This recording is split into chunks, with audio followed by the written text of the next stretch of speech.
सभी अतिथियों से मंच पर उनको लाकर और सरस्वती पूजन की महत्वपूर्ण औपचारिकता का निर्वहन कराएं ताकि इस कार्यक्रम का विधिवत शुभारंभ हो सके। वरिष्ठ रंगकर्मी रविंद्र दुबे कक्का जी से भी हमारा निवेदन है कि वो आकर इस पूजन को संपन्न करें।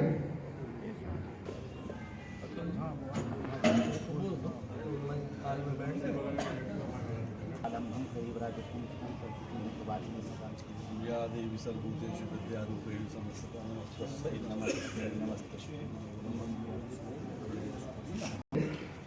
तो आज के मुख्य अतिथि डॉक्टर ललित मोहन जी के सम्मान के लिए मेरा निवेदन है आशीष खटीक जी से। आयोजक संस्था के श्री आशीष खटीक, उनसे निवेदन है कि वो आकर आज के मुख्य अतिथि डॉक्टर ललित मोहन जी का स्वागत करेंगे।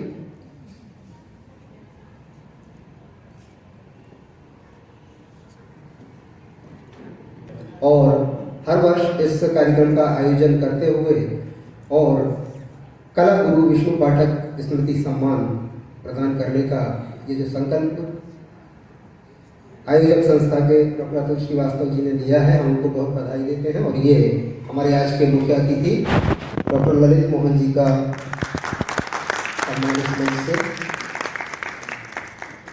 इसके बाद हमारे आज के कार्यक्रम की अध्यक्षता कर रहे श्री उमाकांत मिश्र जी के सम्मान के लिए मैं निवेदन करता हूं श्री अभिषेक दुबे जी से कि वो आकर हमारे आज के कार्यक्रम के अध्यक्ष श्री मिश्र जी का स्वागत करेंगे।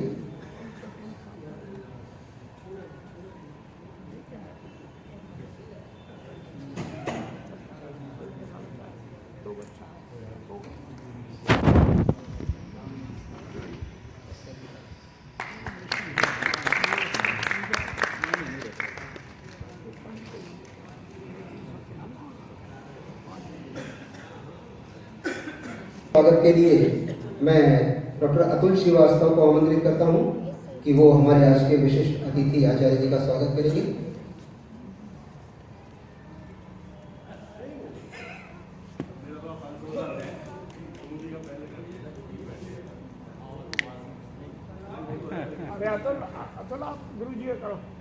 अलंकरण होना था, इसलिए हम लोग सोच रहे थे कि वो विशेष एक सत्र रखा जाए।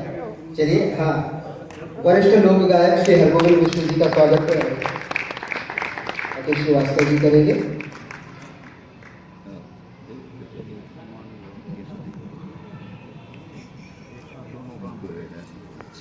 इसके बाद हमारे आज के विशिष्ट अतिथि श्री शैलेश आचार्य जी, डॉक्टर श्री शैलेश आचार्य जी, उनका स्वागत इस मंच से किया जाएगा।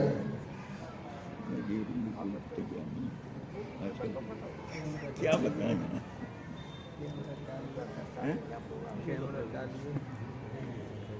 पीछे को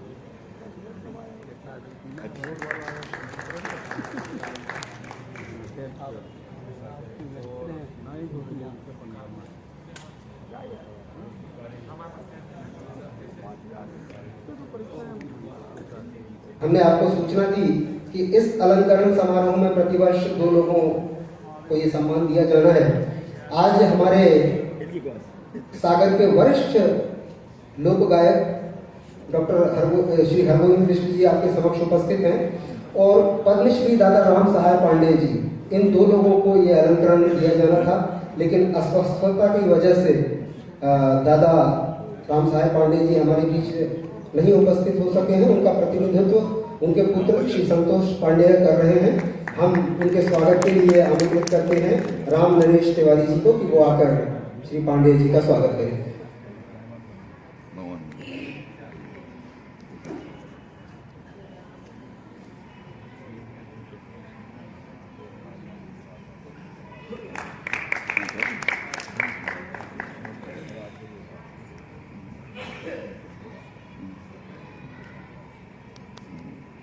तत्पश्चात वरिष्ठ रंगकर्मी श्री रविंद्र दुबे कक्का मंच पर उपस्थित हैं।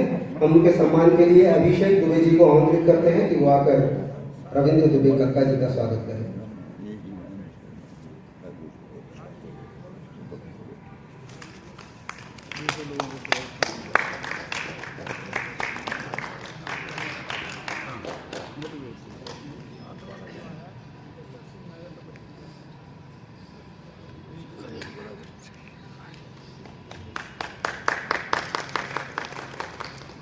तो साथियों, अतिथि सम्मान के इस क्रम के बाद अब हम ये क्षण बहुत महत्वपूर्ण होते हैं जब कार्यक्रम में उपस्थित अतिथिगण हमें मार्गदर्शन देते हैं और अपने शब्दों के माध्यम से हमारी आगामी कई योजनाओं को बनाने में हमारी मदद करते हैं।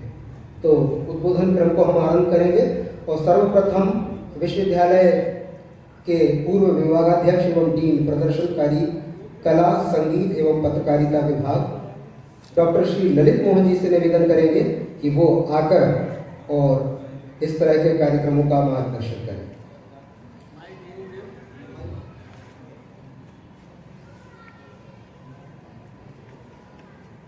अपने गुरुजनों से और साथियों से बैठे बैठे बोलने की अनुमति चाहता हूँ। ये सौभाग्य की बात है कि मेरे दाहिनी ओर इस शहर के एकमात्र मेरे साक्षी जिन्होंने 50 साल पहले से मेरी पहचान बनाने में सहयोग किया, आदरणीय हरगोविंद मिश्र जी 6वीं कक्षा में मॉडल स्कूल से हमें समूह गान, नाटक, नौटंकी, मंच की तमाम विधाओं में उंगली पकड़ के चलना सिखाया हमारे पिताश्री के मित्र।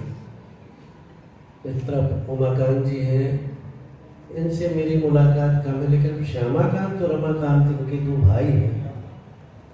रमाकांत से ज़्यादा है, श्यामाकांत जी को एक बार हमने युवाओत्सव में चीफ गेस्ट बनाया था, वो पाठक जी के साथ काफ़ी रहे हैं। हमारे इस तरफ आचार्य जी हैं, मित्रवत हैं, भाई जैसे हैं, बहुत अच्छे शिक्षक हैं। और रविंद्र दुबे कक्का जी जो कि मित्र ही हैं, भाई हैं। संतोष छोटे भाई जैसा है। कल इनका फोन आया कि दाऊद को चलने में दिक्कत है और वे आ नहीं पाएंगे, तो हम स्वयं गए फिर इनके घर और हमने उन्हें जो भी था एक पुष्प, एक तिलक के साथ, और हमने कहा हम ये चाहते कि कलाकार का सम्मान कहीं भी हो, यदि वो चलने में सक्षम नहीं है तो हम उनके यहाँ पहुँचे। तो यही अतुल जी ने कहा था कि हम जाएंगे, फिर तय हुआ कि नहीं संतोष जी आ सकते हैं, तो उनका भी स्वागत है। इन्होंने कुछ उपमाएं दी थी। यहाँ जितने जन बैठे हैं सभी सुधीजन हैं, संस्कृति कर्मी हैं, रंगकर्मी हैं, कवि हैं, साहित्यकार हैं, और सबके नाम मैं जानता हूँ, शक्ल जानता हूँ, पहचानता हूँ। और यहाँ वे लोग हैं जिन्होंने पाठक जी के साथ सालों साल काम किया है, उनके चेहरे हमें दिख रहे हैं।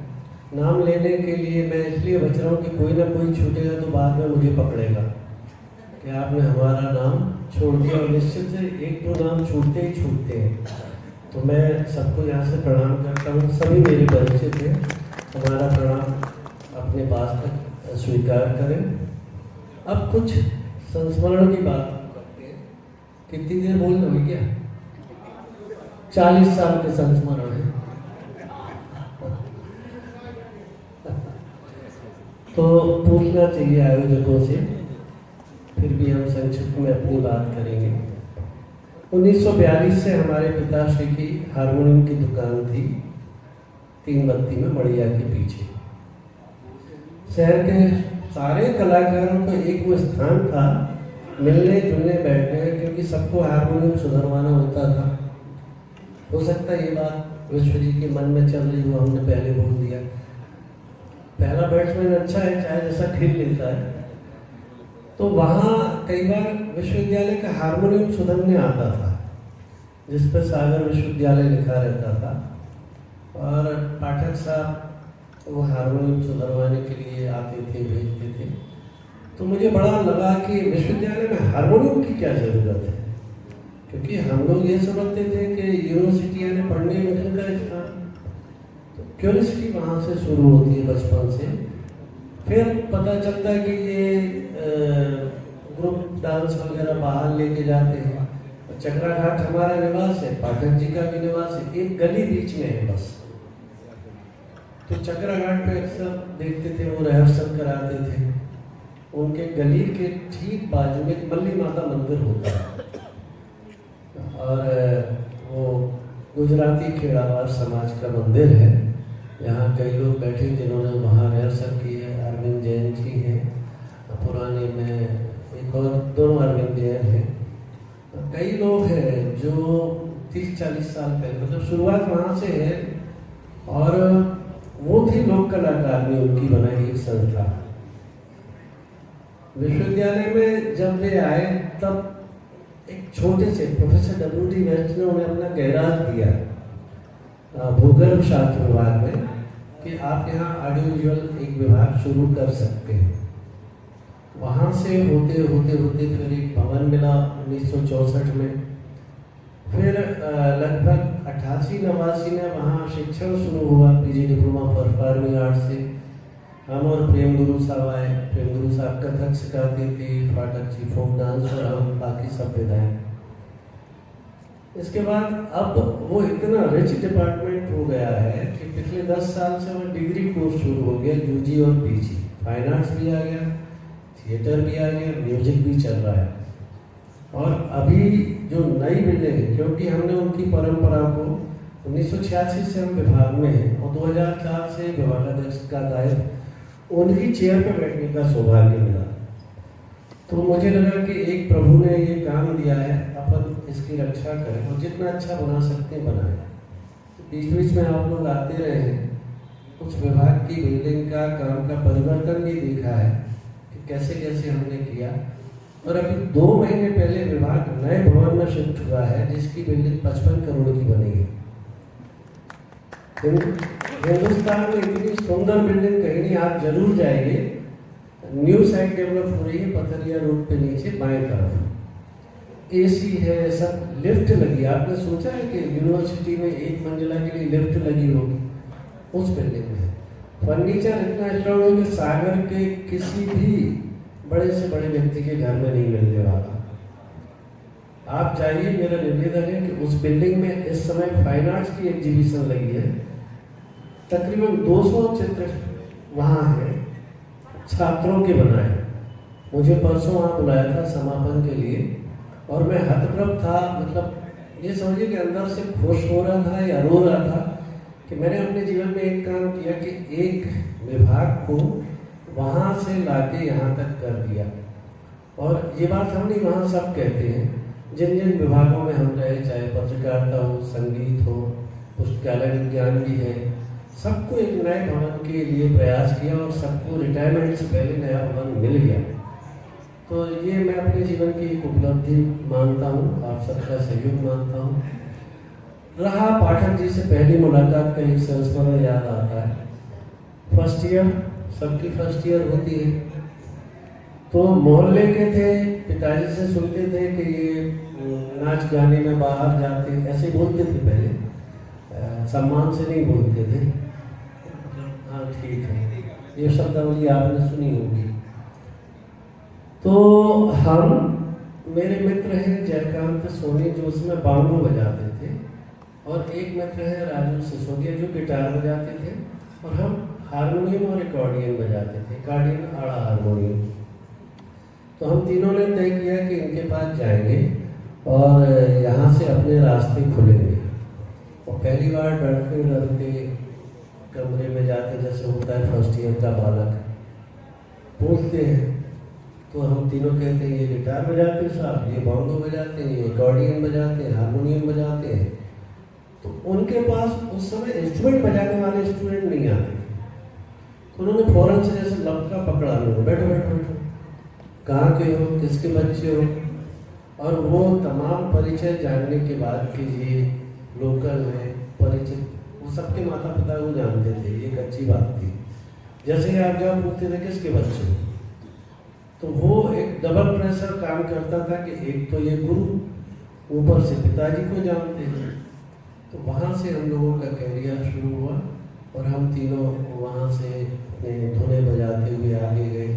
फिर उनके जितने कार्यक्रम हुए और उन्हीं की बदौलत, कार्यक्रमों की बदौलत 1986 में असिस्टेंट प्रोफेसर में नियुक्ति हुई और हेड और डीन बन के रिटायर्ड हुए। ये उनका आशीर्वाद है, आप सबका सहयोग है। लोग पूछते हैं कि आपके जीवन में सबसे अच्छा प्रोग्राम कौन सा रहा।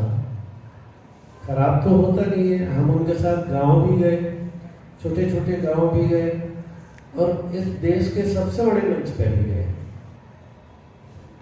मतलब बंडा के आगे बड़ा कलवा एक गांव है, वहां भी हम लोग प्रोग्राम करने गए, एक छोटा सा नाम लिया।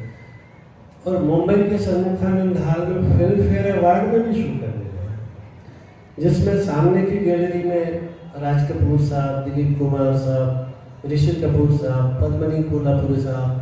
1983 की बात है, कितने नाम थे, लगभग 1,500 से 2,000 सीट का सभागार है, हाउसफुल। हम कलाकार और वे दर्शक। ये हमारे जीवन का एक बिल्कुल अद्भुत अनुभव रहा। मतलब हम लोग पहली बार शायद मुंबई गए होंगे, और एक क्रेज होता था 1983 में कि आप किसी कलाकार के साथ एक फोटो खिंचा लें सिनेमा के, तो मोहल्ले में राजा हो जाते थे। वैसे हम लोगों की इमेज थी। वो फोटो लेके देखो, अमजद खान के साथ हमारी फोटो है। अमजद खान साहब एंकरिंग कर रहे थे, और हम लोगों ने बस्तर डांस वहाँ किया था। हमारे साथ जो लड़कियां थी, उसमें से एक लड़की वहाँ से, रेखा जी चली आ रही, हीरोइन की बात कर रहे हैं, किसी का नाम हो तो वो न समझे, हीरोइन, फिल्मी हीरोइन रेखा, वो ऐसी आ रही है और हम लोग ऐसे जा रहे हैं, मंच के पीछे ऐसी गैलरी होती है। उस लड़की के मुंह से रे निकला, खा निकला ही नहीं, रे रे रे रे रे रे। मतलब इतने एक्साइटमेंट में थे, इतने उत्साहित थे। मंच पे गए, कार्यक्रम हुआ, और वो जो क्षण था कि बाद में वो बड़े बड़े कलाकार हम लोगों से मिलने आए, तो ये दिन सिर्फ और सिर्फ पाठक जी की थी। हम उन्हें इस क्लास से भी स्मरण करते हैं, उनके लिए आप सबसे कहते हैं, उनकी याद में तालियां देते हैं। और हमारे जैसे उनने सैकड़ों हजारों कलाकार बनाए। यहाँ लगभग जितने बैठे हैं, विश्वजीत तो पहली बार जब बरेली हुआ था, मुझे याद है 1956 में, हमारा जन्म नहीं था, तो ढोलक बजाने गए थे उनके साथ। और रवि जी हमारे साथ के हैं, उमा जी, आचार्य, यहाँ जितने बैठे, मुझे लगता है कि कोई ऐसा है जिन्होंने उनके सानिध्य में या साथ में काम नहीं किया है। वो नई पीढ़ी के बच्चे हो सकते हैं, लेकिन इस शहर के हर घर का कलाकार कहीं ना कहीं कभी ना कभी उनसे जुड़ा रहा।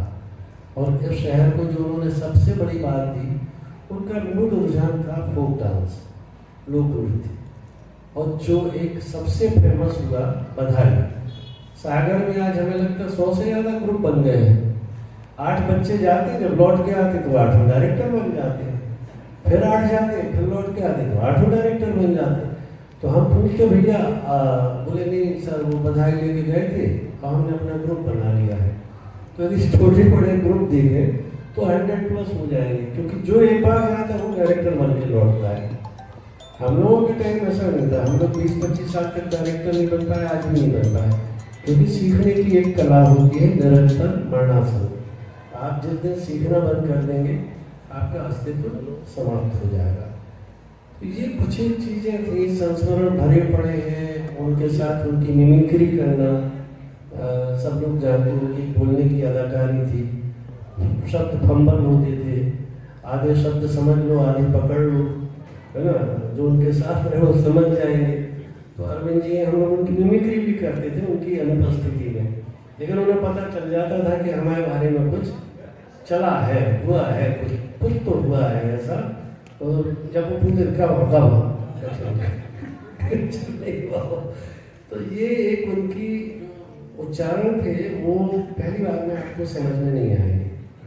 2-5-10 बार जब उनसे समझो तो वो जो बोलते थे, फिर हम लोग पहले से समझ लेते थे, अच्छा ये है।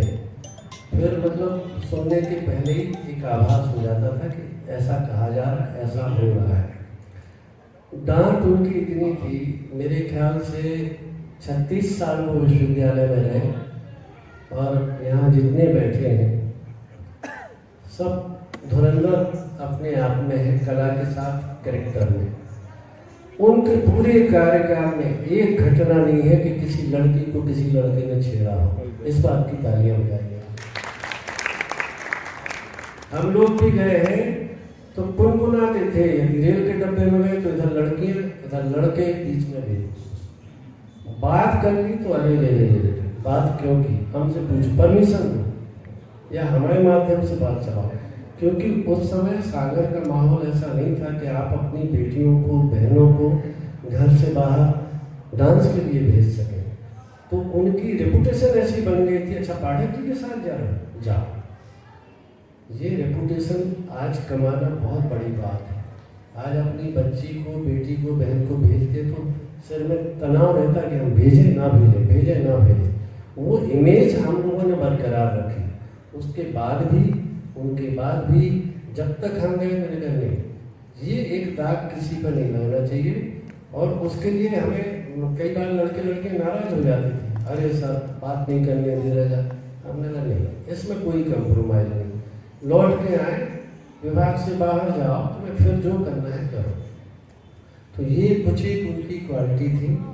प्रोग्राम उन्होंने, जैसे हमने कहा, गांव से लेकर शहरों तक किए। हर परिस्थिति में जूझने वाले व्यक्तित्व रहे। फोक डांस उनकी पकड़ थी। बधाई आज उन्हीं की कोरियोग्राफी है जो आगे बढ़ी है। जितने लोग बधाई कर रहे हैं उनका अपना कुछ नहीं है, जेरॉक्स करते हैं, फोटोकॉपी करते हैं। इसके अलावा फिर एक बस्तर डांस नाम से था। एक्चुअली उस डांस का नाम है सीन माड़िया। बस्तर जगह का नाम है, तो सीन लगते थे, माड़िया जनजाति करती थी उसको। वो उनका प्रसिद्ध हुआ। फिर उसके बाद उन्होंने एक शैतान डांस सिखाया, एक फेस्टिवल डांस सिखाया, एक बरेली जो करते थे वो किया, इस तरह से। और उनके कुछ ट्रेडिशनल फोक सॉन्ग बुंदेली के थे जो आज भी चलते हैं, जो हमारे साथ जिन लोगों ने मंच साझा किया है, शिवरतन भाई साहब दिख गए, इनने भी साझा किया है। मैना तोता लड़ाइयों लश्कार में, आज तक मतलब समझ में नहीं आओ, लेकिन वो गाते थे। और आगड़तम जो आजकल खूब धूम मचा रहा है, इन लोगों का कुछ नहीं है, हमारे जमाने का है। और हम लोगों ने खूब उसे गाया, गवाया। बट होता क्या है कि नई पीढ़ी तो उन्हीं को मानेगी जिनको वो सुन रहे हैं। तो पुरानी परंपराएं, फिर एक वो रामायण पहले करते थे, मुखौटे लगा के हम रघुवर के गुण गाएंगे, मतलब पूरा राम और रावण का युद्ध चाल लाएंगे। एक थे राम, एक रामन्ना, एक क्षत्रिय, एक बामन्ना, इनने उनकी ना धरी, उनने इनकी नाश करी, इतनी सी बात को बात करना, तुलसी ने रखा वो था। ये उस पहले के डायलॉग थे, क्योंकि हम भी उसमें कभी कुछ बने, मुखौटा लगा देते थे, फोटो आज तक समझ में नहीं आई कि हम कौन। एक उनका था, ए भाई जरा देख के चलो। हाँ, मतलब आज हम बिल्कुल 40 साल पहले चले गए छात्र जीवन में। उसमें दो लोग घोड़ा बनते थे, सफेद चद्दर उड़ा के, घोड़े का मुखौटा पहना के, पीछे बालों की पूंछ लगा के, तो 4 टांगे हो गई। वो झुक के बनते थे, एक जोकर बनता था, और वो गाना उस पर रिकॉर्ड पे बजाते थे, ए भाई जरा देख के चलो। तो घोड़े के साथ जोकर का एक्ट होता था। तो कभी हमें घोड़ा की पूंछ वाली तरफ लगा दिया जाता था, कभी मुंह वाली तरफ लगा दिया जाता था, कभी जोकर बना दिया। मतलब जैसी जगह है, हम लोग कुछ फिलर थे, मल्टी थे जहाँ था। आप भी कछु बने हो, घोड़ा, अरविंद आप भी बने, अरे दो जन सुधीर बैठे, तो 2 घोड़ा तो तैयार है, मतलब ये कहीं बने होंगे 3 जन के। एक उनका था फेस्टिवल खटारा गाड़ी पेंटो में। मतलब देखिए कितनी विधाएं हुई जो हम लोग फेस्टिवल में करते थे, प्राइज लेके आते थे। तो खटारा गाड़ी में भी हम लोग कभी चक्का बने हैं, कभी ड्राइवर बने हैं। 4 व्यक्ति चक्का बनते थे, एक ड्राइवर बनता था। और उसमें जो सबसे ज़्यादा क्लैपिंग होती थी पूरे ऑडियंस की, कि एक चक्का पंचर होता है तो साइड से माइक्रोफोन से एक व्यक्ति साउंड देता था। यदि पंचर हुआ है तो उसने कहा हवा निकाले, तो बैठ जाता था। और फिर जो ड्राइवर रहता था वो पंप निकालता था, साइकिल वाला। प्रॉपर्टी नहीं है, एक्शन है, मूवमेंट है, और वो उससे भागता था, तो डिबरी लगाता था। वो धीरे धीरे उठता था, उस पर पूरा हाल क्लैप करता था कि ये क्या है। और जब वो पूरा उड़ जाता था, फिर हवा निकल जाती थी। अद्भुत, मतलब उनकी जो चीज़ें हैं आपको सागर में देखने सबको नहीं मिली होंगी जिन्होंने उनके साथ काम किया है। मतलब जितने एक्ट बताए लगभग हम लोग सभी में कुछ ना कुछ करते थे, और वहाँ से आपके अंदर कला के बीज का वृक्ष बनना शुरू होता है। उसी का असर है कि आज हमें यहाँ आपने एक मुख्य अतिथि बनाया, जबकि हमारे गुरु हमारे बाजू में बैठे हैं। और इनका एक डायलॉग है, डायलॉग क्या है कि मन की इच्छा है, सागर में यही बचे हैं जिनने हमें पकड़ो 6वीं क्लास से, बाकी सब 90 के हो गए मासा। तो 50 साल का सानिध्य इनका है मेरे पास। ये एकमात्र साक्षी है मेरे छात्र जीवन के मिडिल हाई यूनिवर्सिटी के। मतलब हम यदि गप्पे मारे तो उनसे पूछियो कि वे सही कह रहे थे कि नहीं। तो इन्होंने जब आकाशवाणी आए तो हमें एज ए प्रोग्राम ऑफिसर गीत चेक करने होते थे। जब हम साइन कर देंगे तब रिकॉर्डिंग होती थी कलाकार की, जितने आकाशवाणी में हम जानते हैं। तो इन्होंने गले से लगाया और कहा आज मुझे इस बात का गौरव है कि एक शिष्य गुरु के गीत जांच रहा है। तो वो चीज़ हमें अंदर तक चुभ गई और उन्होंने गौरव से कहा, लेकिन हम उस दिन लगा कि भाई मजबूरी है, वो ड्यूटी है, पार्ट ऑफ ड्यूटी है कि हमें चेक करके जब तक हमारे साइन नहीं होंगे रिकॉर्डिंग नहीं हो सकती। तो ये एक पाठक जी एक विश्व जी दोनों साथ के, और जिसको सानिध्य मिला वो यहाँ बैठ जाता है। तो मैं नई पीढ़ी से यही कहता हूँ, गुरु अच्छे तलाशिए।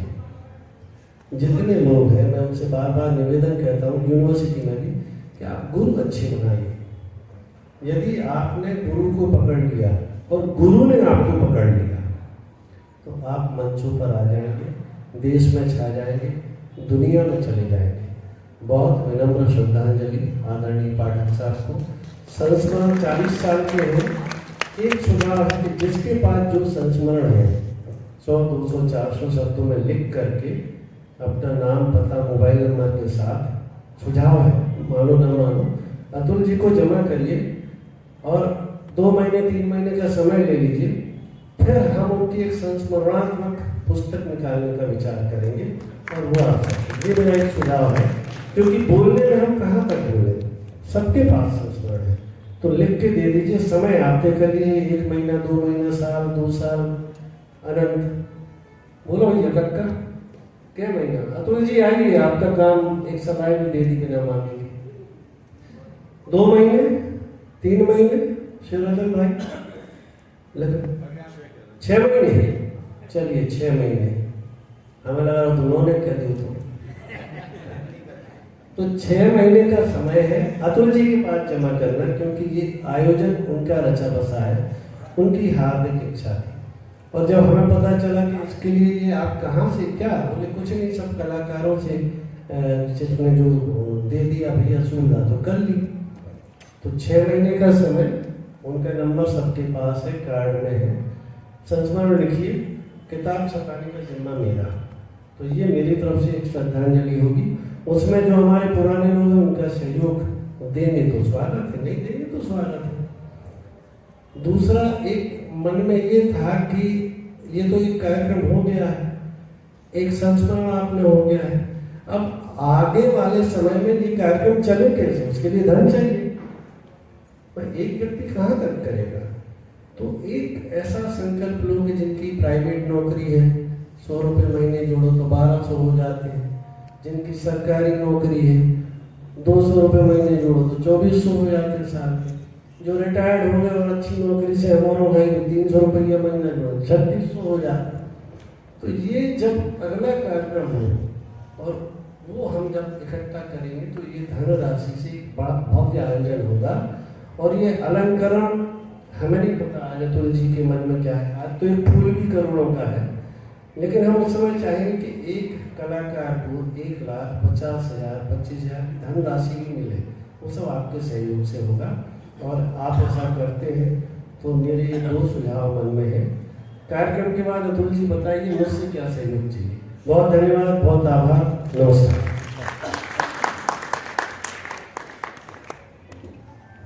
बहुत बहुत धन्यवाद डॉक्टर ललित मोहन जी।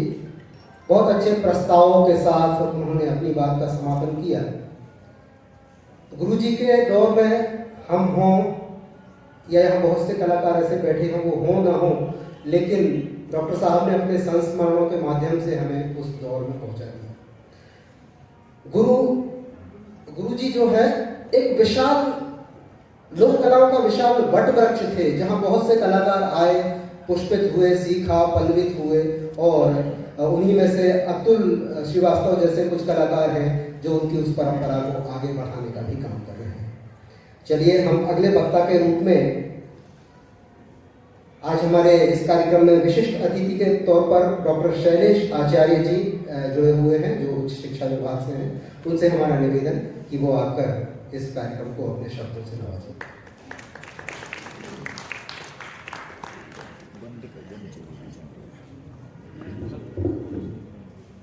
मंगलम भगवान विष्णु मंगलम गरुड़ध्वजा।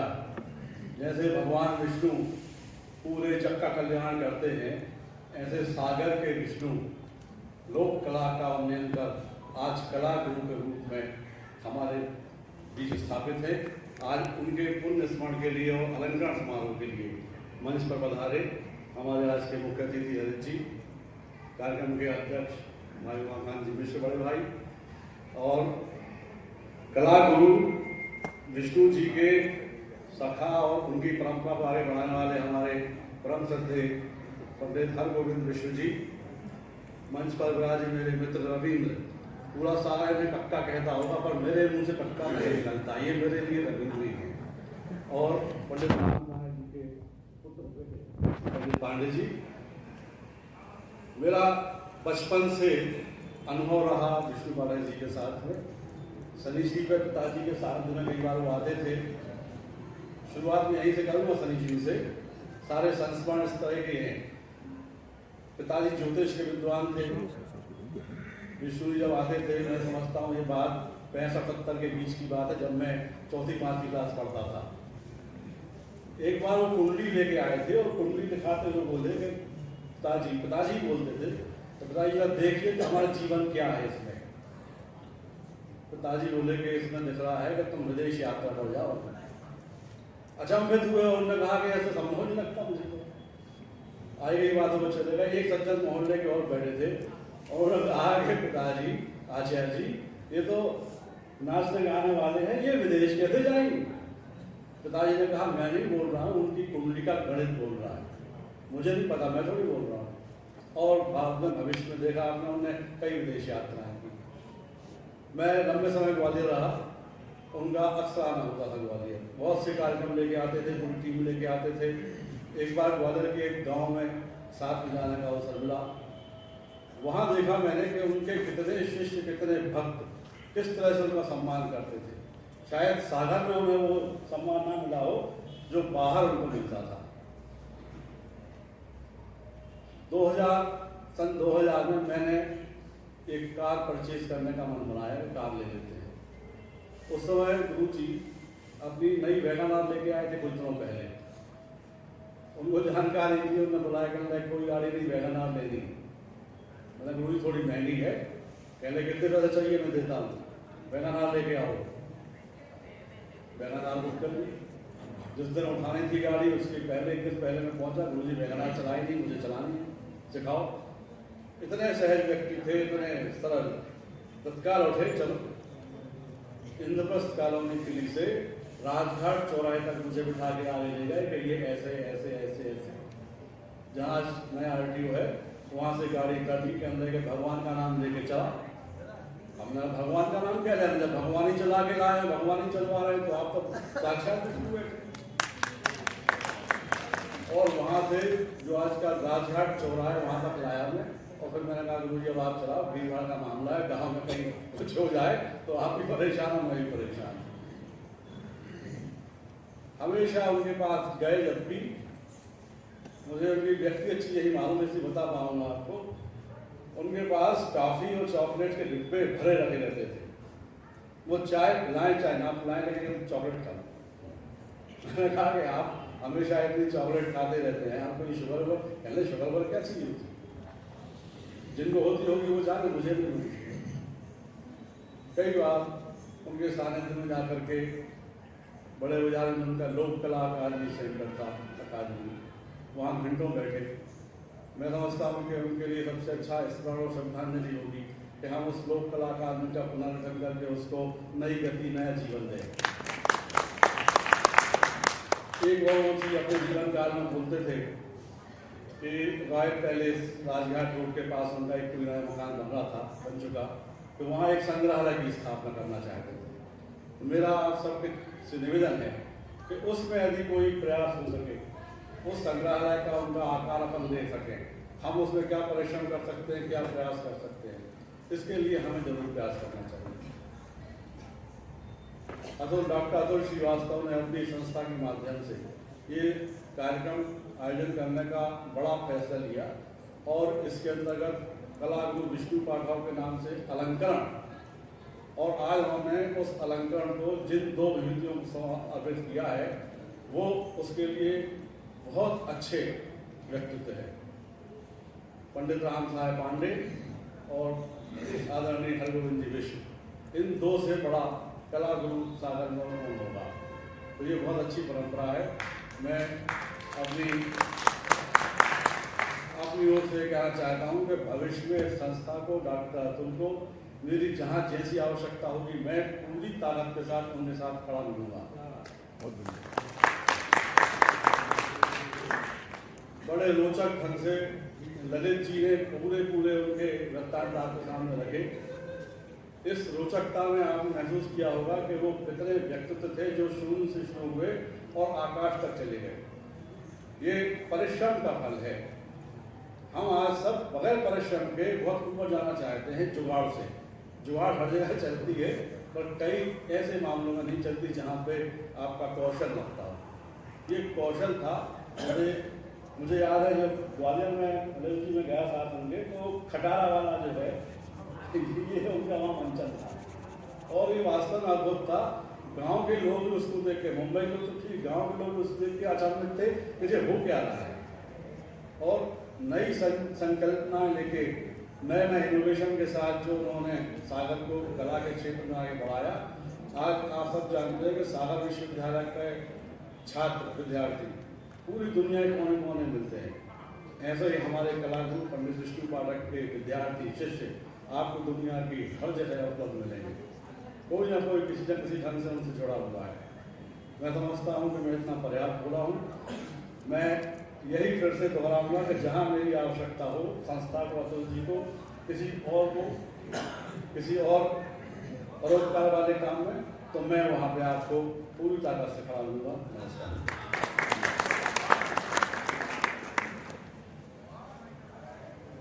बहुत धन्यवाद डॉक्टर शैलेश आचार्य जी। और साथियों, हमारे बीच ये हमारा सौभाग्य है कि वरिष्ठतम लोक कलाकार, लोक गायक श्री हरगोविंद विश्व जी उपस्थित हैं। तो अगले वक्ता के रूप में मैं उनसे निवेदन करता हूं कि वो अपने आशीर्वचन इस कार्यक्रम को दें।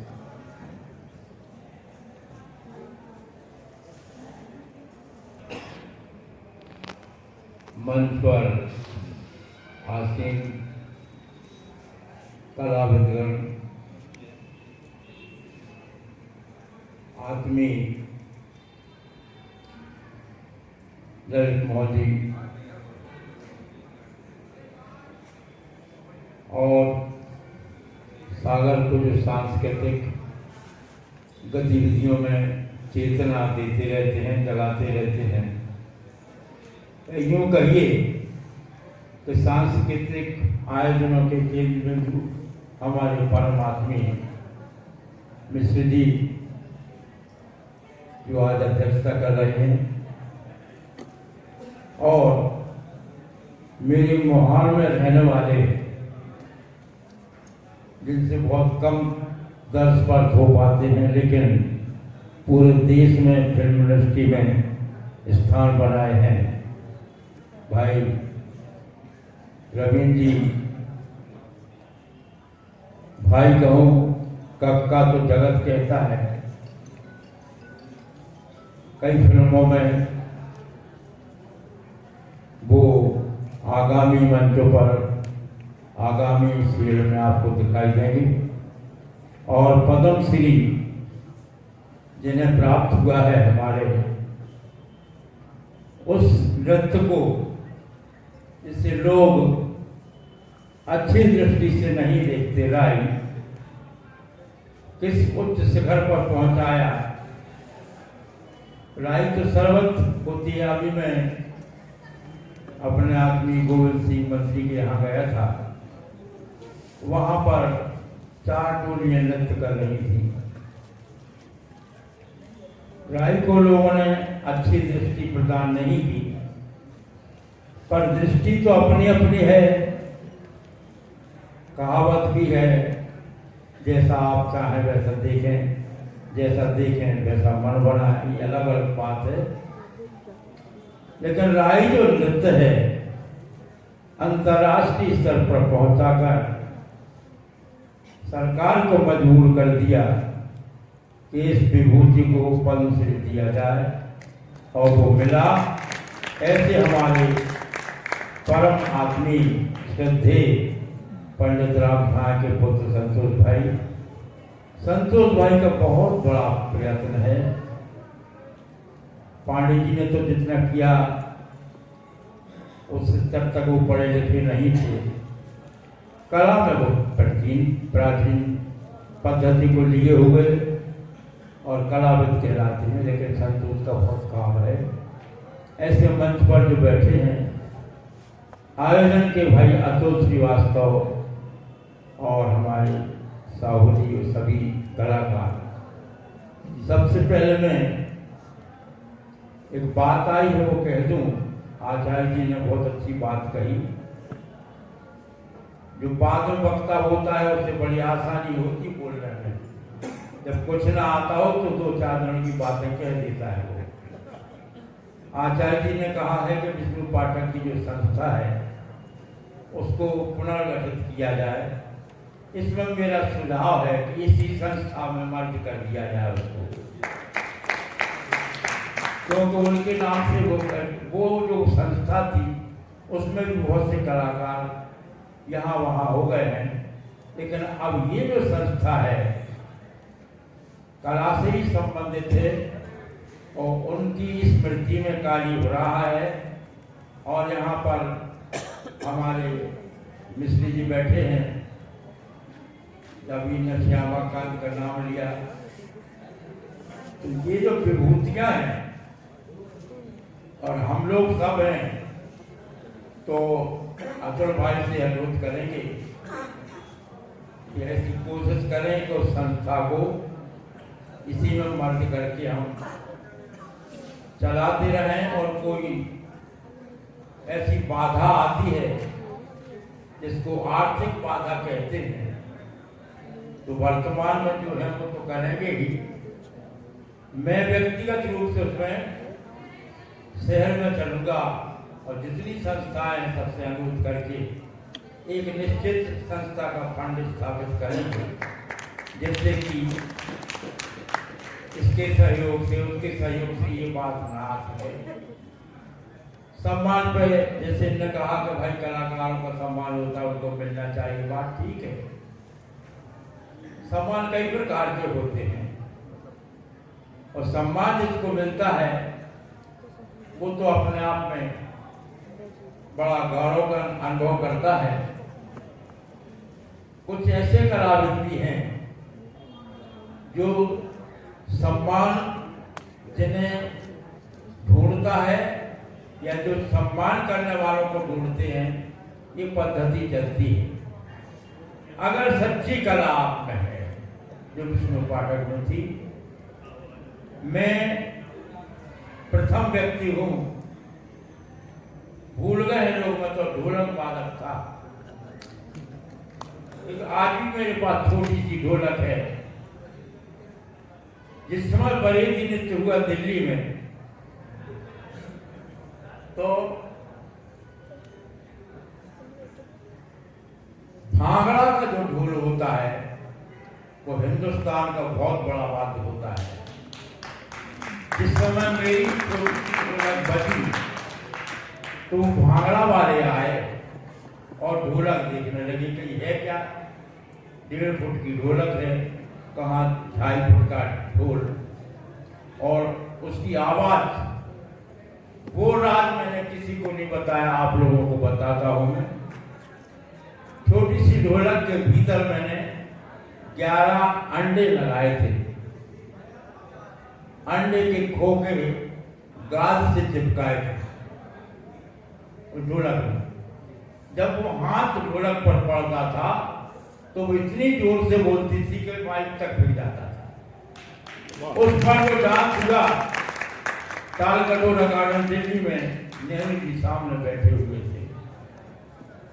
मैं हाथ में बड़ी लंबी लंबी पिंचें बांस की बांधता था, तो वो देखने आए थे मेरे हाथ में क्या बांधे। संस्मरण जैसा इन्होंने कहा, बहुत है, बहुत ये तो सुनाना क्रम से अगर सुना तो बहुत है, लेकिन विष्णु पाठक की विशेषता जिसके कारण से आज ये संस्था अतुल भाई ने विष्णु पाठक के नाम से रंग बिखेरा है और उनको सम्मान देने के लिए लोगों को सम्मानित किया है। मैं भाई अतुल के लिए बहुत धन्यवाद देता हूं कि संस्था का प्रारंभ बड़े अच्छे ढंग से हुआ। विष्णु पाठक की 3 और 3 6 3 अच्छाइयां और 3 घटनाएं सुना दो, फिर बात खत्म करूंगा।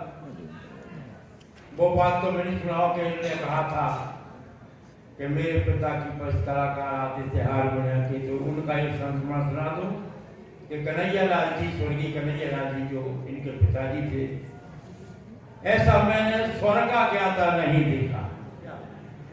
मैंने स्वर्ग का ज्ञाता नहीं देखा, इतना उनको ज्ञान था।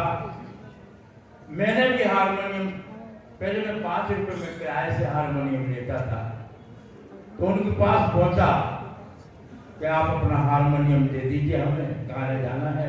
बोले तुम पागल हो गए होंगे। कक्का जी सुना ये बात? मैंने क्या बात है?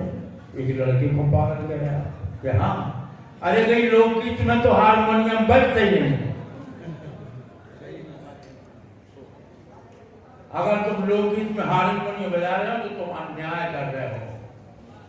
मैंने दादा आप नहीं करूंगा, अच्छी बात आपने बताई।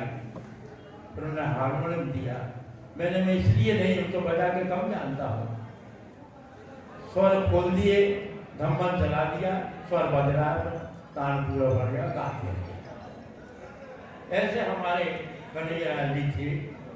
ऐसा कोई कलाकार गायक स्वर वाला नहीं था, चाहे वो शास्त्रीय हो, सुगम का हो, गजल का हो, लोकगीत का हो, यहाँ तक कि महिलाएं भी उनके पास हारमोनियम हो जाती थी। अब मैं विष्णु पाठक की 3 बातें। पहली बात, अपनी जिद्द के कला के प्रति समर्पित। दूसरी बात, बगैर रिहर्सल के प्रोग्राम की प्रस्तुति नहीं। तीसरी बात, जो मुझे प्रस्तुत करना है उसको, उसका वेरिफिकेशन उन कलाकारों के पास जाके, जैसे बरेली का चूड़ामन जी के पास गए, शेरे के लिए रामधान जी के पास गए, सीखा बना। मैं भी गांव का था, लेकिन मुझे ये नाचमास नहीं आता था। लोकगीतों में बजाता था, बाद में इन्हें पकड़ लिया मुझे, तो मैंने फिर 3-3, 4-4 बात एक साथ बजाए। मृदा में 2, ढोलक 1, नाल 3, चंग 4 बाजे बजाता था मैं 4। और जीवन भर में दिल्ली में कभी भी कोई थर्ड नहीं आया, बस एक डांस आया। जैसे उन्होंने कहा, जब बस्तर का डांस ले गए, गवर हमारे छोटे भाई ने उसमें की, डॉक्टर गजर सागर भी उसमें थे, बड़े बड़े सींग बांधे हुए थे। विष्णु पाठक ने बड़ा सराहा, इनको मुखिया बना दिया। तो ये भी थे, वो गवर नृत्य था। उसे देखने के लिए हमदर्द खान आए। हमदर्द खान बड़ा कलाकार था। उसने विष्णु पाठक से कहा कि मुझे भी आप अपने नाच में ले लीजिए। हमने था और मुझे भी सीख बांध दीजिए। तो ये ताल कटोरा गार्डन की बातें हैं। उसमें श्यामा कांत और एक यहाँ महेश दुबे हैं, जोगर का काम करते थे। पूरा का पूरा कलाकार मंडल इनके पीछे खड़ा था। विष्णु पाठक के पास आते थे लोग, आपके भी श्यामा कांत तो ये कलाकार कहाँ हैं? मेरा लग जाता पर विष्णु कहते थे नहीं, कहना चलो रिहर्सल आध घंटा बाद प्रस्तुति होना, लेकर रिहर्सल करो। रिहर्सल की बात खेतों में कराई विष्णु पाठक ने। जमलों में हम लोगों ने डांस किया। शहर के ही यूनिवर्सिटी के ही लोग विरोध में थे। एक पर्ची कभी मैं आप लोगों को दूंगा, मेरे पास 2-2.5 की पर्ची रखी विष्णु पाठक की, जान से प्यारी वो पर्ची मेरे पास है। और वो तुरंत चले आओ। कुछ लोगों ने बड़े दिन पर आघात करना चालू कर दिया है। उचित मेरे पास है, तत्काल में पहुंचा और आखिर घटना घट गई। मैंने कमर में ढोलक बांधी। उसके पहले उस ढोलक पे रेजर मार दिया था किसी ने। जैसे ही मैंने हाथ मारा, मेरा पूरा हाथ रेजर ढोलक घुस गया, काट दी वहां से। चक्कर आ गया। पहले जौनपुर यूनिवर्सिटी थी, अपने में तो चुनाव होता था। आई गई बात, बोले तुम्हारा डांस जाएगा। विष्णु पाठक कोने में बैठे रो रहे थे, अभी डांस नहीं जाएगा। लेकिन काटजू ने वो डांस पहुंचाया। विष्णु पाठक ने परिवार की चिंता न करते हुए, माँ बीमार हुई, अपनी रिहर्सल में मस्त है। हरिनारायण पाठक कह रहे हैं भैया माता जी को तबीयत ठीक नहीं है, फिर डॉक्टर कर ले जाओ। यानी ऐसे लगनशील व्यक्ति के प्रति ये शहर उनका आभारी हो, और आज हो रहा है। ऐसे विष्णु पाठक का मुझे साथ मिला। मैंने उन्हें कुछ सिखाया नहीं, ना उन्होंने मुझे कुछ सिखाया, पर दोनों की सीख एक साथ चलती रही। ना कभी एक स्टेप पर मैं उनके बोला, ना कभी वो हमसे बोले कि ये बजा को बजा। लेकिन मेल इतना अच्छा था कि न विष्णु पाठक में दूसरा कोई भाता था, न मुझे कोई भाता था। ऐसे विष्णु पाठक के प्रति मैं अपने हृदय की हृदयांजलि अर्पित करता हूँ। वो जहाँ भी हो, उन्हें ईश्वर अपने पास रखे, और जो कला के आयाम भी यहाँ छोड़ गए हैं। जैसा भाई ललित ने कहा कि 8 दिन बधाई को जाते हैं, 8 डायरेक्टर आ जाते हैं लौट के। मैंने मुद्दा इतना रेसर करते करते वो सीख के आ जाता है, वो सिखाने लगता है। और आज गली गली बधाई हो रहा है। और बधाई तो बुंदेलखंड का एक बहुत बड़ा रहता है। हम आम किसी की कीर्ति पर बधाई देने की, आपको बधाई, आपको बधाई, आपको बधाई। एक छोटी सी बात उनके प्रति मुझे मेरी अनुवंशी हुई, इसी स्टेज की बात है। बधाई में उन्होंने तलवार का प्रयोग किया विष्णु पाठक ने। वहां मैंने उनको इनकार कर दिया था कि मैंने ये होता नहीं बधाई। वो मान गए थे। जाने कौन दृष्टि से वो ने तलवार का एक स्टेप चलाया। मैंने बुंदेलखंड में नहीं होता है, वो मान गए थे। तो कहने का मतलब ये सोचते ही रहते थे और अच्छा क्या हो, और अच्छा क्या हो। ऐसे विष्णु पाठक के प्रति हम और आप सोचें, समझें, उनके सिखाए, उनके बताए गुणों के ऊपर हम चले। बहुत बहुत धन्यवाद। अंत में मंच पर बैठे कलाकार और उपस्थित कलाकार, श्रोतागण, मैं ललित भाई की बात करता हूं कि जब सुनने को आप आते हैं, कला देखने को आते हैं, तो ऐसा मैंने सुना है कि जिनके बच्चे बच्ची काम कर रहे हैं जल्दी आ जाते हैं, बाकी कम आते हैं। तो जब अपने बच्चों को स्टेज पर भी देखते हैं तो बड़ा उनको प्रसन्नता होती है। लेकिन इन संस्थाओं को आप निस्संदेह, जैसा हमारे आचार्य जी ने कहा कि हम इस प्रकार भी आप हमें चाहें मदद करें, यही भाव है कि हमारे सूत्रगणों में हो जाए, तो मैं उन सबका बहुत आभार मानूंगा। और आप भी संकल्प की संस्था चलेगी। बहुत बहुत धन्यवाद।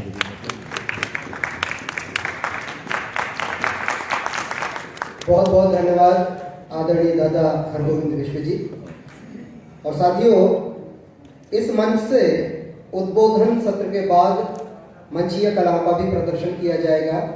जो हमारे बुंदेली लोक नृत्य हैं उनका प्रदर्शन इस मंच से किया जाएगा।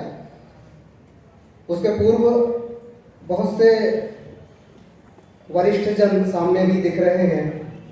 वरिष्ठ शायर डॉक्टर गजाधर सागर जी, वरिष्ठ समाज सेवी श्री वीनू राणा जी, वरिष्ठ साहित्यकार पूरन सिंह राजपूत जी, वरिष्ठ साहित्यकार आर के तिवारी जी, वरिष्ठ साहित्यकार टी आर त्रिपाठी रुद्र जी, आकाशवाणी के पूर्व कार्यक्रम प्रमुख श्री ज्ञान बुंदेला जी सपत्नीक यहाँ उपस्थित हैं, श्री शिवरतन यादव जी वरिष्ठ लोक गायक, श्रीमती प्रमीला सागर जी, वरिष्ठ शिक्षक डॉक्टर मनोज श्रीवास्तव, वरिष्ठ रंगकर्मी सुनील दुबे, श्री मयंक विश्वकर्मा, श्रीमती चित्रा कन्हुआ, श्री अभिषेक दुबे, श्रीमती सपना दुबे, अश्वनी साहू, श्रीमती चंचल कन्हुआ, श्रीमती रचना तिवारी, श्री सुशील सागर, डॉक्टर ओपी चौबे जी वरिष्ठ साहित्यकार, श्री अरविंद जैन जी, श्री सुधीर जी, श्याम लंके, श्री संतोष पाठक जी और बहुत से नाम जो छूट रहे हैं, मैं सबसे क्षमा चाहते हुए और आप सभी का बहुत बहुत स्वागत करता हूं इस कार्यक्रम में। और हमारे क्योंकि अब लोक कलाकार भी प्रतीक्षा कर रहे हैं जिनको अपनी कलाओं का प्रदर्शन इस मंच से करना है। अगले वक्ता के रूप में मैं वरिष्ठ रंगकर्मी श्री रविंद्र दुबे कक्का को आमंत्रित करता हूं कि वो कृपया अपनी बात रखें।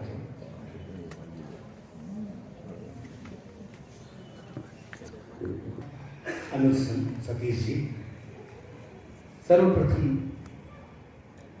श्वेत वस्त्र धारणी माता सरस्वती के चरणों में प्रणाम करता हूं। आज जिस उद्देश्य को लेकर हम यहाँ पर एकत्रित हुए हैं, परम आदरणीय श्रद्धेय विष्णु पाठक जी के चरणों में प्रणाम करता हूँ। हमारे मंच की गरिमा बढ़ाने वाले परम आदरणीय हमारे आज के अध्यक्ष मुख्य अतिथि, जिन्हें इस कला का सम्मान दिया गया है उनकी तपस्या के लिए, परम आदरणीय हमारे गुरु जी, हमारे परम आदरणीय पद्मश्री दादा के चिरंजीव संतोष जी, हमारे बाल सखा सहपाठी डॉक्टर शैलेश जी।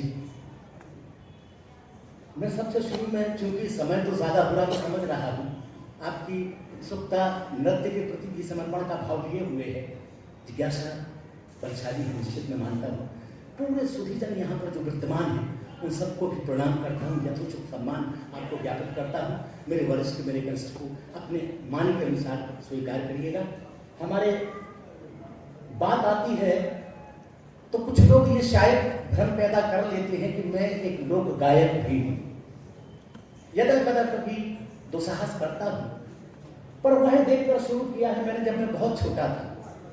परम आदरणीय हमारे डॉक्टर हमारे विश्व जी, हरगोविंद जी विश्व, ये मंच पर उस समय आते थे। ये वाक्य मैं उस समय का बता रहा हूं आपको, जब ये 74 के 75, 76, 77 के करीब की बात है, जब इनका एक दिन का रात्रि के प्रोग्राम का मानदेय 3000 रुपया हुआ करता था। उस दौरान लक्ष्मी महोत्सव कमेटी में हम लोग छोटे छोटे नौनहार काम किया करते थे। लक्ष्मी जी को दीपावली पर विराजमान कराया करते थे और उनकी शोभा यात्रा उनको बड़े धूमधाम से बड़े 11 गन्ना वाली पौड़ी 11 पर निकाला करते थे। उस बीच में तमाम व्यस्तताओं के बावजूद दादा आया करते थे, मंच पर अपना प्रोग्राम देते थे। हम लोगों से 1 रुपया तो लेते नहीं थे, उल्टे 50 रुपया हमको देके चले जाया। उनसे ही प्रेरणा मुझे मिली कि कुछ आरा सा कुछ भी गाऊंगा, हिल का हवा बनेगा, लेकिन कोशिश करूंगा। ये बात शुरू हुई दादा से। आकाशवाणी के लिए आप लोगों ने पहचाना, कई ऐसी कहे कि कक्का निवत प्रोग्राम आपने सुने होंगे। तो उसमें भी हमारे ललित भाई साहब हैं, मुझे तो ज्ञात था नहीं कि ये अंदर बैठे हुए हैं, इनके साथ में चयन करता हूँ ये शामिल थे। इन्होंने स्वर परीक्षा में जब मैं पहुंचा तो ये उस समय अध्यक्ष हुआ करते थे। आपने मुझे चयनित कर दिया, मुझे तो ज्ञान है नहीं, देखिए सीखने की कोई उम्र होती नहीं है, और आज भी मैं प्रशिक्षु के रूप में ही यहाँ पर खड़ा हूँ। आप लोग भले मुझसे कहते कि मुझे बड़ा असुविधा सी महसूस होती, इतने बड़े बड़े लोगों में मैं मखमल में मतलब टाट का पैबंद बनने की तरह से शामिल हो जाता हूँ। मुझे कई बार ये लगता है कि क्या करवा रही हूँ सर। उन्होंने सर चयन किया। मेरे बड़े भाई कुमार जी बैठे हुए हैं, मुझे इनसे इनका कोई हमारा आपसी परिचय नहीं था। मेरे बड़े भाई स्वर्गीय पंडित श्री प्रेम कुमार जी दुबे, वो इनके साथ ऑर्केस्ट्रा में, नवोदय ऑर्केस्ट्रा में हास्य कलाकार के रूप में हुआ करते थे। मैं आपको एक बात और बता दूं, चूंकि ये प्रसंग ऐसा है, जब दादा ने मुझे बताया, वही एकमात्र व्यक्ति थे जिनका सुभाषीष का हाथ मेरी पीठ पर आ जाया करता था, मेरी इन दुस्साहसपूर्ण कला के प्रति समर्पण के भाव के कारण। मुझे ये ज्ञात नहीं था कि उनका ये अनुराग मुझे कैसे प्राप्त। मैं सोचता था कि मैं उनका अनुज हूँ, कनिष्ठ हूँ, इसलिए शायद अग्रज के रूप में वो मुझे बर्दाश्त दे दिए। लेकिन बाद में आपने बताया कि वो तो खुद ही का बहुत अच्छा कलाकार था, और नवोदय हास्य मतलब जो ऑर्केस्ट्रा पार्टी में हास्य कलाकार थे। बात आती है दादा संतोष के बापे जी, हमारे परम आदरणीय पद्म श्री राम साहेब जी पांडे। मैं कल्पना कर सकता हूँ, यकीन मानिए, सौभाग्य कहें दुर्भाग्य कहें, विप्र खानदान में पैदा हो गया, शहर के सामंतवादी परिवार था वो, जहां कला और संस्कृति का कोई लेना देना नहीं था, चर्चा ही नहीं हुआ करती, क्योंकि वहां तो लक्ष्मी का साम्राज्य था, सरस्वती का तो दूर दूर तक कोई रास्ता नहीं था। पर ईश्वरीय प्रेरणा से मैंने सरस्वती का पढ़ लिया। तब मेरे ताऊ कहा करते थे, मैंने अपने एक नाटक में भी लिखा है कि भींच पकड़ के भींच से मार दे तो छठी छिटी उड़ दो, भाड़ बने तो मंच पे नाचो, घर की इज्जत डुबा दो। जब मैं पुरुष होने के बाद केवल एक अच्छी कला को करने जा रहा था, तो दादा ने तो क्या दुस्साहस किया, जहां नचनारियों के बीच में जाकर मृदंग बांध कर नाचना उस समय के दौर में हमसे भी उम्र पे है। ये तो बहुत जटिल सा मामला है। लेकिन ओए वही जो राम रचिला का वो ही करक बड़ा नहीं होना वही है, जो निश्चित किया है ईश्वर। सब्र इन लामा साबरी, सब्र रखोगे तो अल्लाह तुम्हारे साथ, ईश्वर तुम्हारे साथ हो, हर तरीके से तुम्हारे लिए निश्चित रूप से वरदान मिलकर ही रहेगा। जो निश्चित है, जो लिखा हुआ है, वह पाकर अटल है, वह पा जाओगे। पर समर्पण का प्रशिक्षु बन, कद अपना जमीन से कितना उठाओगे, वो आसमान है उसको कभी छू ना पाओगे। आप तो गर्दन झुकाकर चलते चलिए, पर देखिए क्या मजा आता है, ये रोमांच है। और सबसे अच्छी बात तो ये है कि नाटक में न अटक। मैंने सोच लिया कि हमें कभी रुकना नहीं, हमें तो चलते ही रहना। चले तो हम हमारा हर कदम एक राह बन जाए, पुरानी लीक पर चलना हमें शोभा नहीं देगा। चलते रहो, निरंतर चलते रहो, सीखते रहो, गुमान मत करना।